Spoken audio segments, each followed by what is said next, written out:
আজকের রান্নাটা স্পেশালি নতুন রাঁধুনিদের জন্য, যারা নতুন গরুর মাংস রান্না করতে যাবে এবং ভ্যাবাচ্যাকায় পড়ে যায় যে কি করে রান্না করতে হবে সহজে।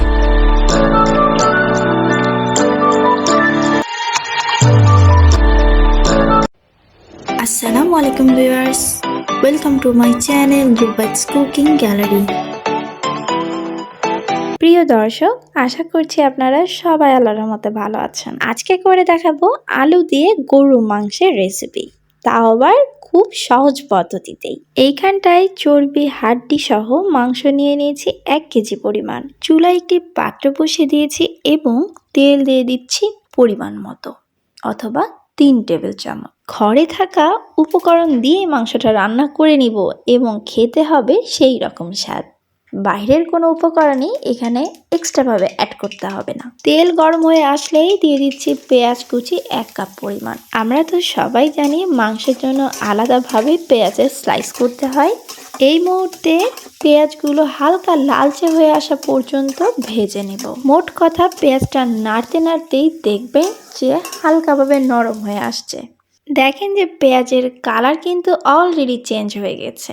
এই পর্যায়ে দিয়ে দিব 2টো তেজপাতা, 3টে দারচিনি, 2টো লং আর 3টে এলাচ। এখানে যদি বাসায় লং না থাকে সেটাও চাইলে স্কিপ করতে পারেন। এখন এই শুকনো মশলাগুলো হালকাভাবে নাড়াচাড়া করে নিব। যেহেতু 1 কেজি পরিমাণ গরুর মাংস, তাই এখানে আদা রসুন বাটা একসঙ্গে 2 টেবিল চামচ দিয়ে দিচ্ছি। যদি এমনটা হয় যে আদা রসুন বাটা আপনাদের কাছে আলাদা আলাদা রয়েছে, সেক্ষেত্রে 1 টেবিল চামচ রসুন বাটা, 1 টেবিল চামচ আদা বাটা অ্যাড করতে হবে। মশলাটা সামান্য পরিমাণে একটু ভেজে নিয়ে দিয়ে দিচ্ছি 1 চা চামচ হলুদ গুঁড়ো, 1 চা চামচ মরিচ গুঁড়ো এবং 1 চা চামচ জিরে গুঁড়ো, আর দিয়ে দিচ্ছি মোস্ট ইম্পর্টেন্ট স্বাদ মতো লবণ। প্রথমত আমি 1 চা চামচই লবণ অ্যাড করেছি, কিন্তু পরবর্তীতে টেস্ট করে দেখতে হবে যে ঠিকঠাক আছে কিনা। যদি আবারও প্রয়োজন মনে হয় তখন দিয়ে নিতে হবে। মশলাগুলো কষানোর আগ দিয়ে অ্যাড করছি সামান্য একটু পানি। আজকের রান্নাটা স্পেশালি নতুন রাঁধুনিদের জন্য, যারা নতুন গরুর মাংস রান্না করতে যাবে এবং ভ্যাবাচ্যাকায় পড়ে যায় যে কি করে রান্না করতে হবে সহজেই। মশলা কষাতে কষাতেই যখন তেল এই রকম হালকাভাবে উপরের দিকে উঠে আসবে, সেই পর্যায়ে দিয়ে দিতে হবে গরুর মাংসগুলো।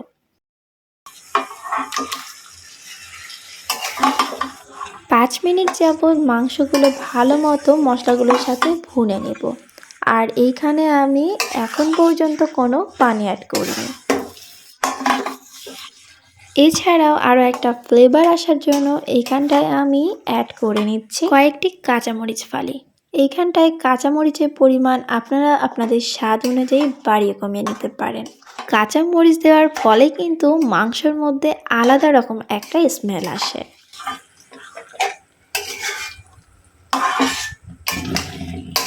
মাংসগুলো 5 মিনিট কষিয়ে নেওয়ার পর এখন আমি ঢাকনা দিয়ে ঢেকে দিব কিছুক্ষণ সময়ের জন্য এবং ফিরে আসছি ঠিক 5 মিনিট পর। ফিরে আসলাম 5-7 মিনিট পরে। দেখেন যে মাংস থেকে কিন্তু আপনা আপনি পানি বের হয়েছে। কিছু সময় নাড়াচাড়া করার পর আমি পুনরায় ঢাকনা দিয়ে ঢেকে দিব। মোট কথা মাংস যতটা ভালো মতো কষানো হবে, স্বাদটা ততই দ্বিগুণ হবে। মাংস তো অনেক পদেরই রান্না করা যায়, তবে আজকে আমি রান্নাটা করেই নিব আলু দিয়ে। আলু গোস্ত বলা চলে। সব মিলিয়ে প্রায় 10 মিনিট যাবত মাংসটা কষে নেওয়ার পরেই দিয়ে দিলাম আলুগুলো। আলু শেষে দেওয়ার কারণ হলো যে আলু সিদ্ধ হতে খুব একটা সময় নেয় না। আবারও নাড়াচাড়া করে নেওয়ার পরে এইবার পুরোপুরি মাংস আলু সিদ্ধ হওয়ার জন্য পানি অ্যাড করলাম 2 কাপ পরিমাণ। এইবার আর কোনো কাজ নাই, ঢাকনা দিয়ে ঢেকে দিতে হবে এবং কিছুক্ষণ পর পর ঢাকনা খুলে নাড়াচাড়া করে দিতে হবে। গরুর মাংসের একটা প্রবলেম হচ্ছে যে সিদ্ধ হতে একটু সময় নেয়, তবে এই সিদ্ধ হওয়ার সমস্যাটা থাকে যে রেগুলার আমরা যে মাংসটা কিনে থাকি সেই মাংসতে। কোরবানির মাংসতে আবার সেই সমস্যাটা দেখা দেয় না, খুব ইজিলি সিদ্ধ হয়ে যায়।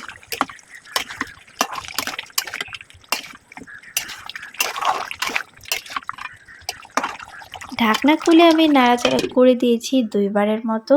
এইবার থার্ড টাইম আমি ঢাকনাটা খুলে নাড়াচাড়া করছি। প্রায় অনেকটাই মাংসের কালার কিন্তু চেঞ্জ হয়ে আসছে, দেখেই মনে হচ্ছে আমার রান্নাটা হয়ে গেছে। তবে এখন চেক করে নেওয়ার পালাই যে মাংস সিদ্ধ হলো না আলু সিদ্ধ হলো।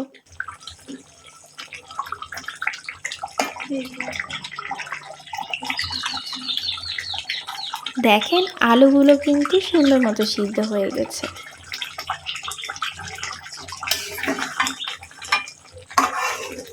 পুরো রান্নাটাই কিন্তু মিডিয়াম টু হাই হিটে রান্না করে নিতে হবে। এই পর্যায়ে ঢাকনা ছাড়াই আরও কিছুক্ষণ রান্না করে নেব।